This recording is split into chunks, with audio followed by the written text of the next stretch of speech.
اللہ تعالیٰ نے جو انسان پیدا کیے ہیں ان کے مزاج مختلف ہیں۔ ان میں کچھ لوگ ہوتے ہیں جو قوی ہوتے ہیں ارادے کے، جو فیصلہ کر لیا ڈٹ گئے۔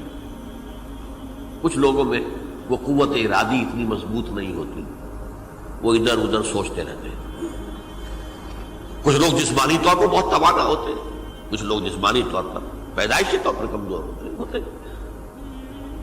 تو اگر کوئی قوت ارادی کمزور رکھنے والا شخص ہے، وہ بھی تو اللہ کی تخلیق ہے، اللہ کا بندہ ہے، خطاؤں کا ظہور ہو جاتا ہے، توبہ کرتا ہے، پھر کچھ عرصے کے بعد پھر خطا کا ظہور ہو جاتا ہے، پھر توبہ کرتا ہے، تو ہم تو یہ سمجھیں گے کہ ایک حد کے بعد پھر اس کی توبہ قبول نہیں ہونی چاہیے۔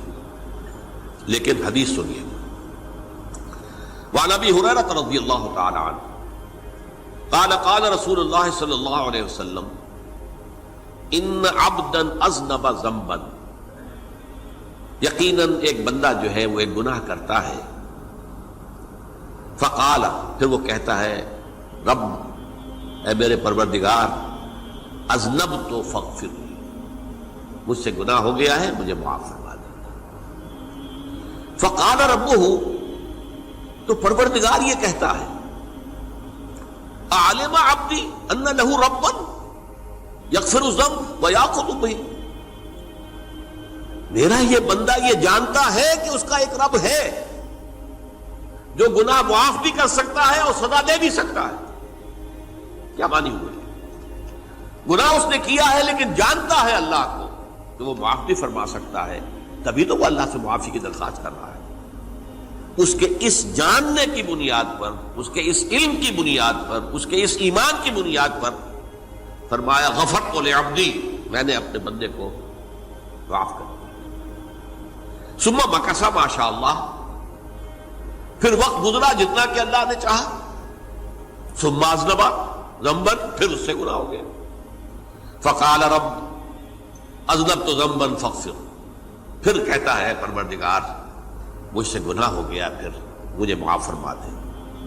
فقال ربہ، اللہ فرماتا ہے عالم عبدی ان لہ ربا یغفر الذنب ویأخذ بہ، میرا بندہ ہے نا جو جانتا ہے کہ اس کا ایک رب ہے، ایمان باللہ اس کے اندر ہے، تبھی تو پکار رہا ہے، اور یہ بھی جانتا ہے کہ وہ گناہ معاف بھی کر سکتا ہے اور چاہے تو پکڑ بھی سکتا ہے، سزا بھی دے سکتا ہے۔ تو فرمایا، اللہ تعالیٰ فرماتے ہیں میں نے فرمایا کہ میں نے معاف کر دیا۔ ثم مکث ما شاء اللہ، پھر ایک عرصہ گزرا اس کے بعد، ثم اذنب ذنبا، پھر اس نے گناہ کیا۔ قال رب اذنبت ذنبا آخر، اس نے کہا پروردگار میں نے تو پھر ایک اور گناہ کر دیا، فاغفر لی، مجھے بخش دے۔ فقال اعلم عبدی ان لہ ربا یغفر الذنب ویأخذ بہ، میرا بندہ جانتا ہے نا کہ اس کا ایک رب ہے جسے وہ پکار رہا ہے، کیوں وہ جانتا ہے کہ اسے اختیار حاصل ہے کہ چاہے تو بخش دے اور چاہے تو پکڑ لے۔ اس کے اس علم، اس ایمان کی بنیاد پر میں نے اسے معاف کر دیا۔ ایک اور حدیث، میں نے چونکہ اس گفتگو کے لیے ان احادیث کا تفحص کیا ہے، یہ تو بہت ہیں حدیثیں، میں نے ان میں سے کچھ چنی ہیں۔ ہمارے بعض واعظ ناصح وہ بھی کسی شخص کو روکتے رہے، برائیوں سے روکتے رہے، نہیں رکتا، تو کہیں غصے میں آ کے اللہ تجھے کبھی معاف نہیں کرے گا۔ یہ کتنا بڑا جرم ہے، اس کا اندازہ کیجئے اس حدیث سے۔ تو میرے بندے کو میری رحمت سے مایوس کر رہے ہیں،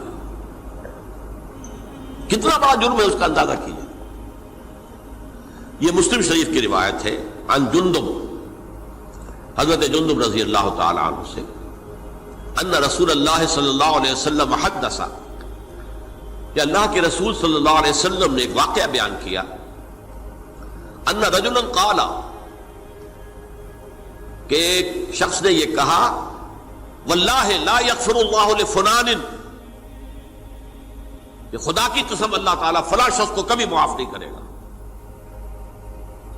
وَأَنَّ اللَّهَ تَعَالَى قال، اس پر اللہ تعالیٰ نے یہ فرمایا منزل الذی یتعالی علیہ، یہ کون ہے جو میرے اوپر حکومت کرنے والا آ گیا، جو میری طرف سے حکم لگا رہا کہ میں کبھی معاف نہیں کروں گا؟ منزل الذی، کون ہے وہ شخص، الذی یتعالی علیہ انی لا اغفر لفلان، کہ میں فلاں شخص کو کبھی معاف نہیں کروں گا، قد غفرت لفلان، اس کو تو میں نے معاف کر دیا، واحبطت عملہ، اس شخص کے تمام اعمال میں نے ضائع کر دیے کہ تم نے میرے بندے کو مایوس کیا۔ یہ ہے جرم کی انکار۔ تو توبہ کی دعوت دیتے رہو، توبہ کے لیے لوگوں کو آمادہ کرتے رہو، توبہ جو ہے اس کے لیے ترغیب دیتے رہو، اللہ تعالیٰ معاف فرمانے والا۔ اب آخری حدیث سنا رہا ہوں، یہ تو بہت ہی عجیب حدیث ہے اور متفق علیہ، یہ بخاری اور مسلم دونوں میں۔ حضرت ابو سعید الخدری رضی اللہ تعالی عنہ جو ہے وہ اس کے راوی ہیں۔ حضور نے فرمایا کانا فی من کانا قبلکم رجل قتل 99 نفسا، تم سے پہلے جو امت تھی بنی اسرائیل، گویا کہ ان کا ذکر ہے، اس میں ایک آدمی ایسا تھا جس نے 99 قتل کیے تھے۔ اب آپ اندازہ کیجئے کتنا بڑا گناہ کبیرہ ہے قتل۔ قرآن مجید میں آتا ہے وَكَأَنَّمَا قَتَلَ النَّاسَ جَمِيعًا، اگر ایک انسان کو بھی ناحق قتل کر دیا گیا تو یہ ایسی ہے گویا کہ اس نے پوری نوع انسانی کو قتل کر دیا، اس نے 99 قتل کیے۔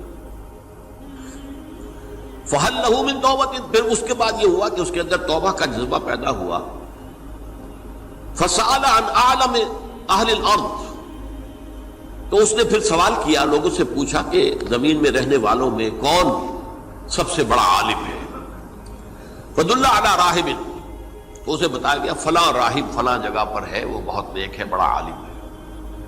فَأَتَاهُ، وہ اس کے پاس آیا، فَقَالَ أَنَّهُ قَتَلَ 99 نَفْسًا فَهَلْ لَهُ مِن تَوْبَةٍ، انہوں نے کہا دیکھیے راہب صاحب، میں نے 99 انسان قتل کیے، اب مجھے یہ بتائیے کہ میرے لیے توبہ کا کوئی امکان ہے؟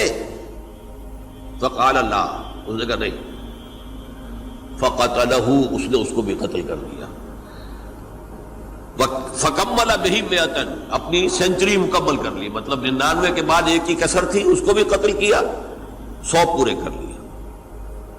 ثُمَّ سَأَلَ عَنْ عَالِمِ أَهْلِ الْأَرْضِ، پھر اس نے پوچھا کوئی اور کوئی بڑے عالم انسان ہو۔ فَدُلَّ عَلَى رَجُلٍ عَالِمٍ، پھر اس کی رہنمائی کی گئی ایک بڑے عالم شخص کی طرف۔ فَقَالَ إِنَّهُ قَتَلَ 100 نَفْسٍ، تو اس نے وہاں جا کر کہا کہ میں 100 انسان ہلاک کر چکا ہوں، قتل کر چکا ہوں۔ فَهَلْ لَهُ مِن تَوْبَةٍ، میرے لیے توبہ کا کوئی امکان ہے؟ فَقَالَ نَعَمْ، کہا کیوں نہیں، 100 قتل کیے تب بھی کیا ہے، توبہ کا راستہ دروازہ کھلا ہوا، مَا لَمْ يُغَرْغِرْ، جب تک کہ وہ گھنگرو نہیں بج رہا، اس وقت تک تمہارے توبہ کا دروازہ کھلا ہوا ہے۔ فرمایا نعم، وَمَن يَحُولُ بَيْنَهُ وَبَيْنَ التَّوْبَةِ، تمہاری توبہ کے درمیان اور تمہارے درمیان کون حائل ہو سکتا ہے؟ توبہ کا دروازہ کھلا ہے۔ لیکن ساتھ ہی کہا انطلق الی ارض کذا و کذا، اب تم ایسے کرو جہاں تم رہتے ہو وہاں نہ جاؤ واپس، وہاں کا ماحول اچھا نہیں ہے، معاشرہ اچھا نہیں ہے، ہو سکتا ہے کہ تم توبہ پر قائم نہ رہ سکو، تم فلاں جگہ چلے جاؤ، وہاں اچھے لوگ آباد ہیں، ان میں جا کر رہو۔ فإن بها اناس یعبدون اللہ تعالی، وہاں ایسے لوگ آباد ہیں جو اللہ کی بندگی کرتے ہیں۔ فاعبد اللہ معہم، تو تم ان کے ساتھ مل کر اللہ کی بندگی اور پرستش کرو۔ ولا ترجع الی ارضک، اپنی زمین کی طرف اپنے وطن میں واپس بن جاؤ۔ فإنها ارض سوء، وہ بری جگہ ہے۔ فانطلقا، تو وہ چل پڑا، ہجرت کر رہا ہے، اس جگہ جا رہا ہے جہاں کا راہب نے بتایا تھا۔ حتی اذا نصف الطریق، جب آدھا راستہ اس نے پورا کر لیا، اتاہ الموت، موت آ گئی۔ فاختصمت فیہ ملائکۃ الرحمت و ملائکۃ العذاب، اب وہ جہنم کے فرشتے بھی آ گئے اس کی جان قبض کرنے کو، اور جنت کے بھی آ گئے۔ فقالت ملائکۃ الرحمہ، رحمت والے جو فرشتے ہیں جنت والے، انہوں نے کہا جا تائبا مقبلا بقلبہ للہ تعالی، یہ شخص توبہ کر کے اللہ تعالیٰ کی طرف ہجرت کر رہا تھا، اس لیے اس کی نیت کی بنیاد پر اب یہ جنتی ہے، لہذا اس کی روح ہم قبض کریں۔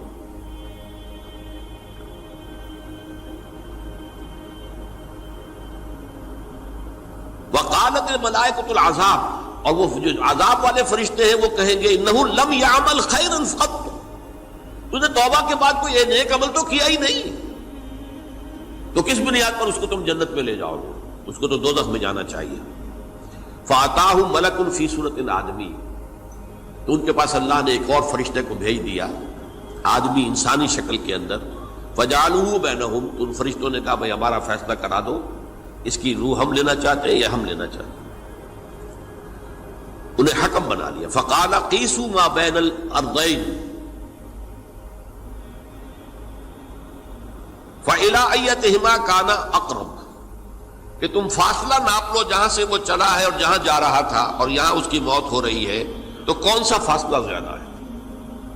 جب ناپا گیا، بلکہ ایک حدیث میں آتا ہے کہ اس پر اللہ نے زمین کو جو ہے حکم دے دیا، ایک طرف والی زمین تو سکڑ جا، دوسری والی جو ہے تو پھیل جا، تاکہ وہ جدھر جو وہ جا رہا تھا وہ زیادہ قریب ہو جائے بنسبت اس کے کہ جہاں سے وہ چلا تھا۔ تو اس فیصلے پر پھر جو فرشتے تھے، جو کہ رحمت کے فرشتے تھے، وہ اس بندے کو لے گئے جنت کے اندر۔ یہ ہے توبہ کی عظمت اور اس کی تاثیر۔